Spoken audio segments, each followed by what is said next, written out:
people like me. You need people like me so you can point your fucking fingers and say, that's the bad guy.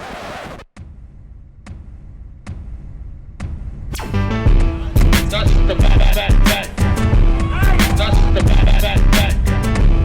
That's the bad guy. That's the bad guy.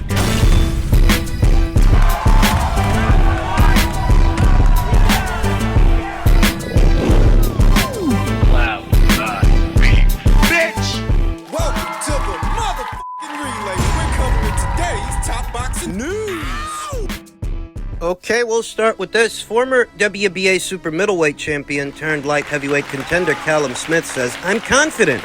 I believe I knock out Artur Beterbiev, and I think he packs a big enough punch. He's a very strong puncher, Callum Smith. He was a strong puncher at super middleweight. He's an even stronger puncher now at light heavyweight, though power. Your power, the power you pack in a punch is only as good, only as relevant as your ability to land. You gotta let your hands go. I believe I knock him out. I'm confident in my own power, Smith told Sky Sports. That doesn't mean I think it's an easy fight. I think it's a very tough fight whilst it lasts, but I just think he has been hurt. And if I see other people hurt him, then I definitely believe I can too. I'm very meticulous in what I do, and I'll be prepared for the toughest 12 rounds of my career, whether we need them or not. We'll have to wait and see, but the goal is to go over there, beat him, take his 3 belts, and return home. I've become a world champion, but I want to be a 2-weight world champion. I think as a fighter, you always want more, and I worked hard to get into this position. I finally got my chance to achieve my dream, and it's a fight I'm excited about and a chance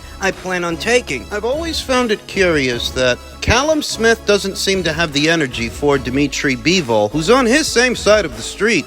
At least he has been the last couple of years. But Callum doesn't seem to keep the same energy for Dimitri that he has for Artur. Perhaps it's because Artur has more belts than Dimitri. He's a little older, bit longer in the tooth than Dimitri. He's been downed more times than Dimitri. 2 times. Years ago at the hands of Jeff Page, and a few years later at the hands of Callum Johnson, who has since retired. Unbeknownst to most, Callum Smith and Dimitri Bivol have shared the ring before, as amateurs way back when, in 2012. As you can imagine, Dimitri Bivol won the fight, and you wonder if that's why Callum Smith really doesn't seem all that interested in that fighter, even though he's within proximity of him. He has been for years. Upon moving to light heavyweight, it didn't seem like it was Callum Smith's mission to get Dimitri in the ring. He's been focused on Artur. And I don't think he needs to apologize for that. Artur is a destructive force, perhaps the most destructive force in the men's light heavyweight division. This is no easy assignment. It's an uphill battle for Callum,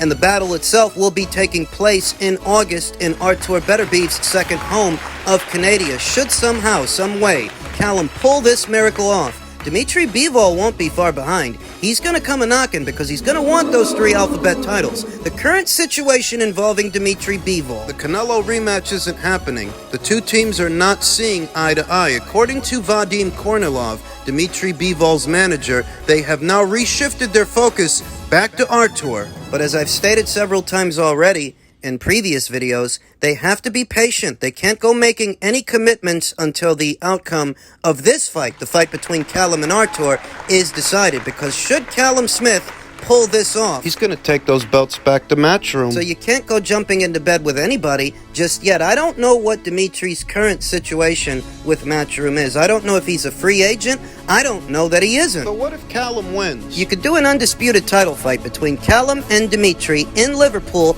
at Anfield Stadium. Could be big. With all of the belts at light heavyweight on the Matchroom side of things. In a scenario like that, that would be the ideal location for such a fight. He's got to get through Artur first. I don't know that he can. I don't know that he will.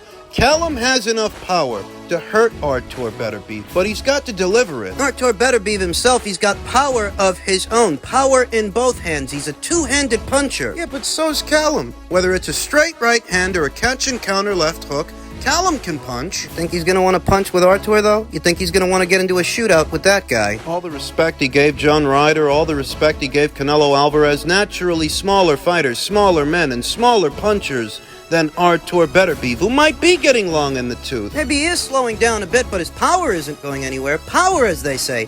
Power is the last thing to go. And we saw in Artur's last fight earlier this year. power hasn't gone anywhere. Still there. Don't let him hit you. Don't let him hit you clean.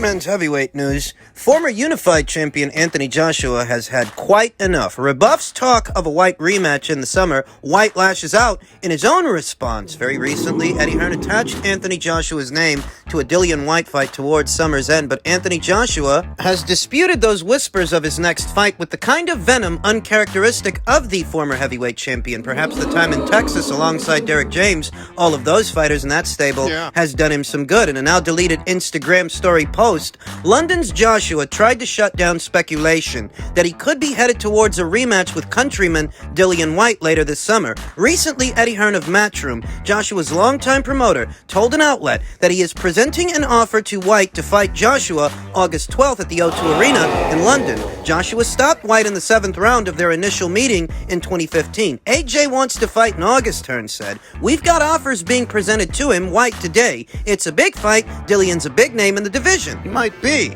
but for Anthony Joshua, he's just reheating his old dinner. I'd rather see Anthony Joshua versus Filip Hrgovic or Anthony Joshua versus Otto Wallin before seeing a Whyte rematch. I just don't see the point, but for Eddie Hearn, it's a little different. They want to put Joshua in an interesting enough fight that it'll sell, but not so interesting that it jeopardizes the big showdown later on this year with Wilder in Saudi. I get it. Only one problem. Joshua did not seem to get the memo. I don't know about any talks to fight Dillian Whyte, Joshua wrote in a social media post before adding with an unusual rancor. Every day, AJ this, AJ that, AJ hairline's going back. But I'll still fuck your girl. Go retweet that. It's a bit more spice than we're used to from Anthony. The last line was in reference to a rap lyric from the song Wicked Skengman 4 by British rapper Stormzy. In recent years, ever since dropping 2 consecutive losses to unified champion Alexander Usyk, Joshua has made comments critical of the public and their demands. Because the public was too unappreciative. Because the public was too quick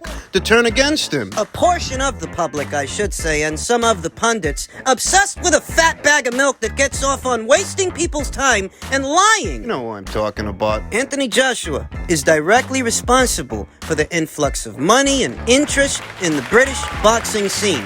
He made all of that happen, not Fury. When Fury beat Vlad, nobody cared. It was one of the worst heavyweight title fights I've ever seen. He was supposed to fight Vlad in a rematch. He absconds for 2 years or 2.5 or whatever it is. He comes back, and Anthony has turned the British boxing scene into the premier boxing scene for boxing. Never in all my years was British boxing as interesting as it has become, and Anthony Joshua is directly responsible for that, only so that the people can turn on him and kick him as soon as he's down. As you can imagine, he's grown impatient. I don't blame him. Joshua followed up with another post featuring a music video of the song with a caption, AJ's this, AJ's that, AJ says, fuck off.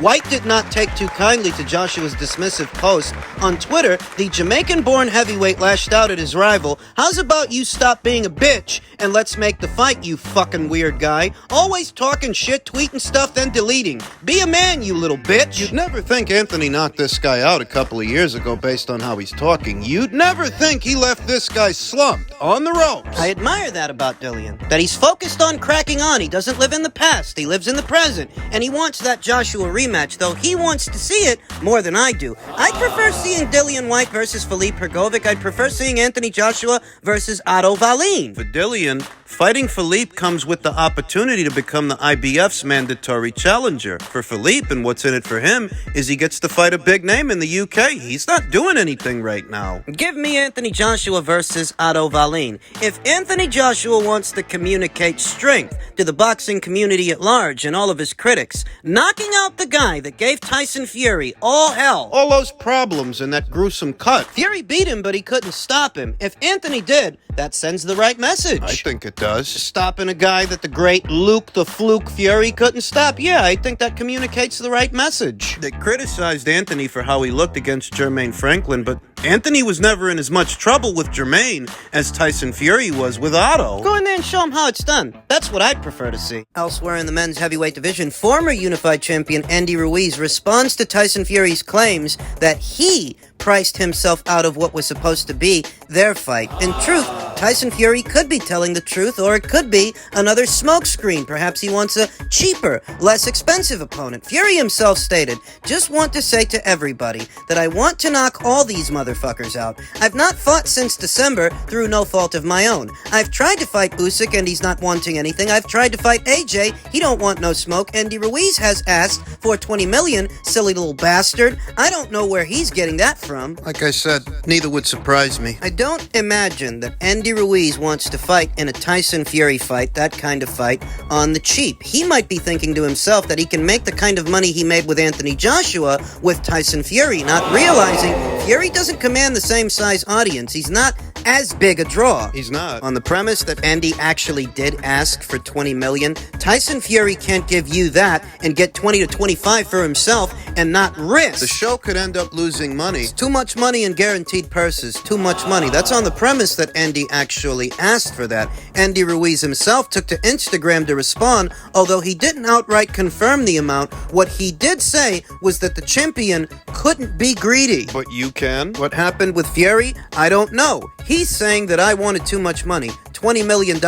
He can't be greedy in this sport. He can't be asking for too much. But we're trying to stay in the middle. But there's other things coming. He's not exactly denying that he asked for 20 million. For perspective, think about Dillian Whyte, a box office draw in the United Kingdom, a guy who's been on pay-per-view several times there, sold out the O2 Arena, and look at what Frank Warren guaranteed him. He's a bigger draw in the UK than Andy Ruiz, by and large. That goes without saying. And think about what he got. Think about what he was guaranteed. Something in the neighborhood of, what, 6 or 7 million, I think it was? I mean, it wasn't 20. It wasn't anything to the tune of 20 million. So on the premise that Andy Ruiz actually thought he could get that, or anything in the neighborhood of that, You're not. You're not going to get that kind of money fighting Tyson Fury. If Dillian Whyte didn't get it, and he's a box office draw in the UK, you're not going to get it. At this time, neither guy has a dance partner, neither Tyson Fury or Andy Ruiz, and there's no word as to whether or not talks have restarted. Before it even became about Tyson Fury and Andy Ruiz, Andy was ordered to face Deontay Wilder last year, but things have gone quiet on that front as Wilder preps for a December showdown with Anthony Joshua. As for Fury, he's seemingly desperate for a December bout, something which his promoter Frank Warren has said they are exhausting all options to make happen. You'd think If Fury were anywhere as near as big a draw as his cult of followers make him out to be, he would not be struggling this much to find a dance partner for what is a keep busy fight. just a keep busy fight. It's only supposed to be a keep busy fight until December, where you can fight in the undisputed title fight in Saudi for the most money that you can hope to make. But I get the sense that Fury doesn't want to have that fight in December. He doesn't want to fight in Saudi. He doesn't want to fight Usyk. That's why he was pushing for a fight with Anthony Joshua not that long ago. Remember? In September, because he knows there's still a lot of value in that fight. But Joshua and Eddie Hearn and Matchroom, they blew him off, rightfully so. Fuck off. Get the fuck out of here. Go waste somebody else's time with your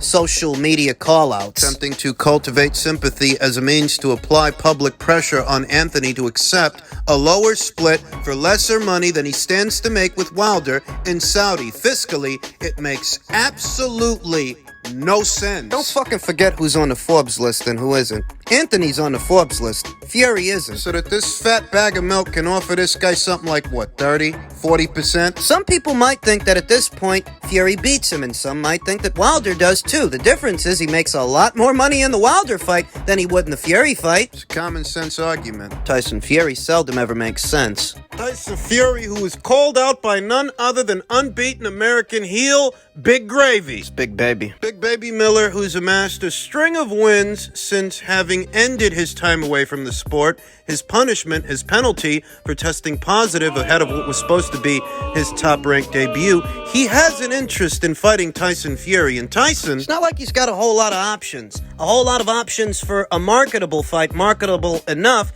that you could bill it as a box office fight, a pay-per-view. Tyson Fury does not want to go backwards on the money. He wants to make a lot of money every single time that he fights, and unfortunately for him, You can't do that with just anybody. he can't. As crazy as this might sound, Jarrell Miller might be the most marketable and the most available opponent for the lowest price. He might be. You're talking about a September fight date. September. That is 9 months into this year. Tyson Fury has missed out on most of it, irrespective of why and who you want to side with. If this guy plans on fighting this year at all, Zhilei Zhang seems to be spoken for since Joe Joyce activated his rematch clause. Martin Bakole makes for a good fight, a fun fight. He's a formidable fighter, but he ain't got the gift of gab that Jarrell Miller has. American heavyweight Michael Hunter hasn't fought in a while. Now would be an opportune time to fight him since he'd have to shake off ring rust, though once again, he doesn't have the gift of gab, can't play the heel quite the same way that Jarrell Miller can. Like it or lump it, Jarrell Miller can sell a fight. It's not even me being a proponent of the fight. That's just me being honest. He can sell it. I noticed that Jarrell Miller's call-out of Tyson Fury was a lot more polite than when he's talking about, say, Dillian Whyte or Anthony Joshua. He can't do that. If you want to get in there and you want to sell this thing, you've got to be the same heel with Tyson Fury that you are with everyone else. And the same applies to Fury.